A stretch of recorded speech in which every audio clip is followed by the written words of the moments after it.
I wanna get you to myself, you and me and nobody else, and do the things we do.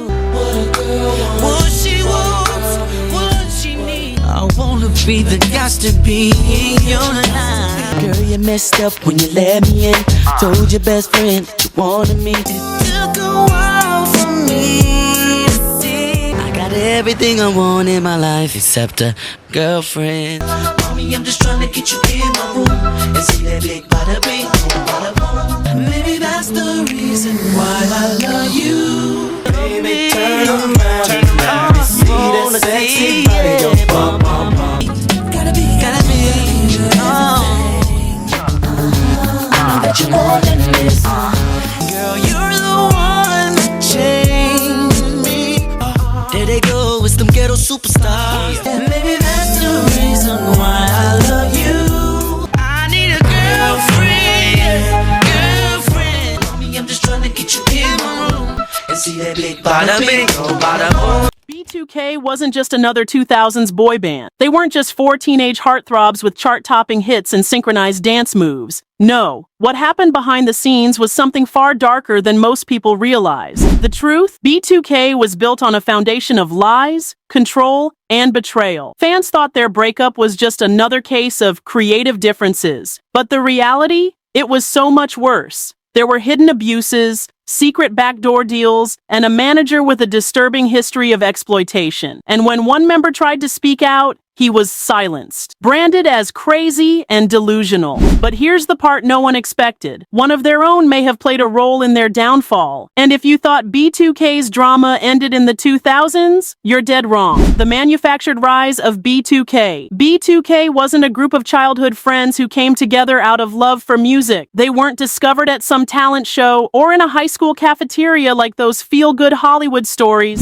No, they were created. Chris Stokes, their manager, was the mastermind behind it all. He handpicked Omarion, Lil Fizz, J-Boog, and raz-b, molding them into the perfect boy band. He controlled their image, their sound, even their personal lives. From the outside, they seemed like a dream come true, young, talented, and on top of the world. But behind the scenes, it was a machine, a cold, calculated system designed to make millions. Just not for them. Think about it. How many times have we seen this story before? A young group skyrockets to fame, only for the truth to come out years later. They weren't being paid, they weren't in control, and they definitely weren't happy. But why didn't anyone stop it? Because the illusion was too powerful. Fans were obsessed. The industry was cashing in. And Chris Stokes? He had too much control. But cracks started forming fast. And when one member started asking questions about the money, things started spiraling out of control. The power of Chris Stokes. Chris Stokes wasn't just B2k's manager, he was their puppet master. He didn't just handle their careers, he controlled their entire lives. He dictated what they wore, who they talked to, where they lived. He was so involved that he even had them all living in the same house. A house that, by the way, they later found out they didn't even own. And if that sounds extreme, it gets worse. Stokes also happened to be Omarion's cousin, giving him a closer bond with the group's lead singer than with the other members. This wasn't just favoritism, this was strategic. While B2k was breaking their backs on tour, selling out arenas, and making millions for the label, they were seeing little to no money. And when they started questioning it, Stokes shut it down. But money wasn't the only issue. For years, there were whispers about what was happening behind closed doors. People in the industry knew something was off, but no one wanted to talk about it. That is, until raz-b broke the silence. Raz-b's shocking accusations. In 2007, raz-b dropped a bombshell that sent shockwaves through the music industry, one that most people weren't ready to believe. He accused Chris Stokes of years of abuse, and not just financial exploitation, something much worse. According to raz-b, Stokes manipulated and violated young boys under his management, using his power to control them through fear and secrecy. His exact words? Me and Boog was in a room together. Chris Stokes put us in a room together and made us do stuff together. It was a claim so dark, so disturbing, that no one wanted to touch it. Instead of an outpouring of support,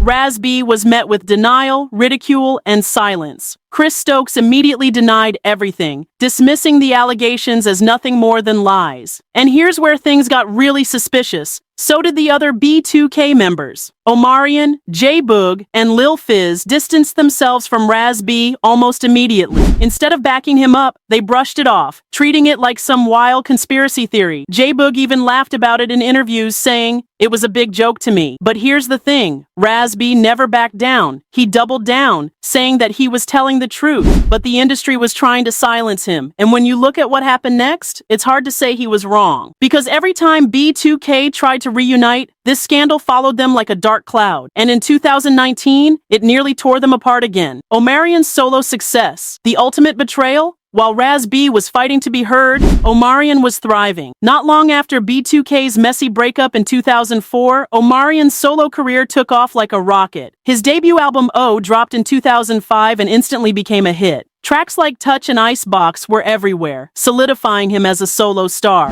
But here's the question no one wanted to ask. Was this just talent and hard work, or was Omarion always meant to leave B2k behind? There's a theory that Omarion had an inside deal with management from the start. Think about it. While the rest of B2k was struggling to find their footing, Omarion had a fully funded solo career, major label backing, and even a role in You Got Served. And who was still managing him? Chris Stokes. Even worse, when B2k officially split, the other three members found out in the worst way possible. They walked into a meeting only to be told B2k is over. Omarion is going solo. Just like that. No warning, no discussion, nothing. For the other members, this wasn't just a breakup, it was a betrayal. And when they finally reunited for the Millennium Tour in 2019, the old wounds hadn't healed. Instead, things got even messier. The 2019 Millennium Tour, a PR nightmare. After years of tension, lawsuits, and failed attempts at reconciliation, B2k finally gave fans what they had been begging for, a reunion. In 2019, the Millennium Tour was announced, and nostalgia swept through the fan base. Tickets sold out instantly, proving that B2k still had a loyal following. But behind the scenes, it was chaos. From the start, there were obvious tensions between the members. Omarion still had the upper hand as the most successful solo act, while the rest of B2k was just trying to reclaim a piece of their former glory. But then, raz-b dropped a bombshell. Midway through the tour, he suddenly announced that he was quitting. His reason? He didn't feel safe, and that wasn't the first time he had said it. He had already hinted that being around certain people from the past made him uncomfortable. But instead of addressing his concerns, management brushed it off, just like they did years ago. Fans were confused. Why would raz-b leave one of the biggest moments of his career? But then, things got even weirder. Just days after quitting, raz-b was arrested. Reports claimed he had allegedly gotten into a domestic dispute.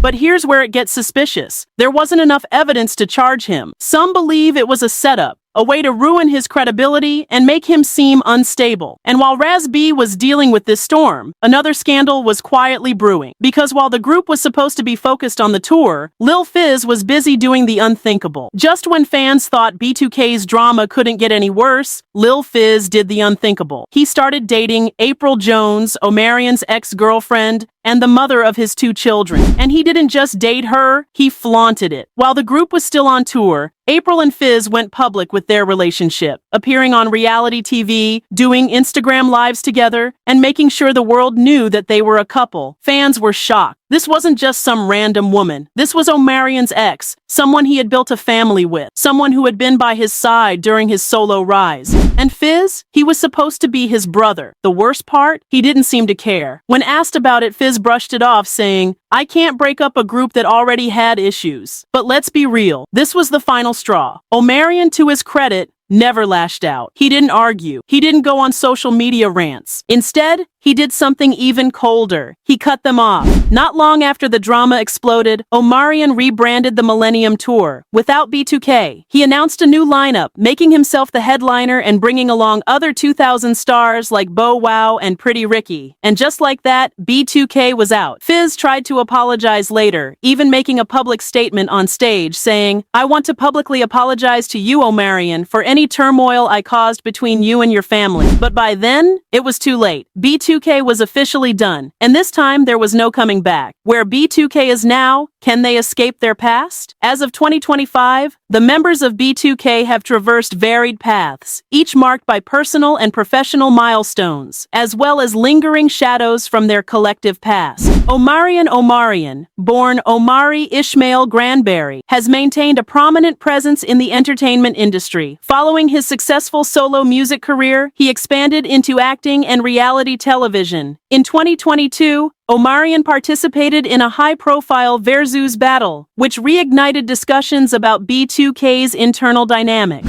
This event led to the release of his docuseries, Omega, The Gift and the Curse, where he addressed issues from the 2019 Millennium Tour, internal group conflicts, and personal relationships, including the controversial involvement of fellow B2k member Lil Fizz with his ex-girlfriend and mother of his children, April Jones. Despite these challenges, Omarion has continued to focus on his career and family, striving to move beyond past controversies. Lil Fizz Drew, Pierre Frederick, known as Lil Fizz, has experienced a tumultuous journey. Post B2k, he ventured into solo music projects and gained notoriety through reality television, notably Love and Hip Hop Hollywood. His personal life became a focal point when he entered a relationship with April Jones, which sparked public and internal group tensions due to her past relationship with Omarion. This relationship eventually ended, and Lil Fizz publicly apologized to Omarion during the Millennium Tour for any distress caused. In recent years, Lil Fizz has focused on co-parenting his son, Cameron, with ex-girlfriend Moniece Slaughter,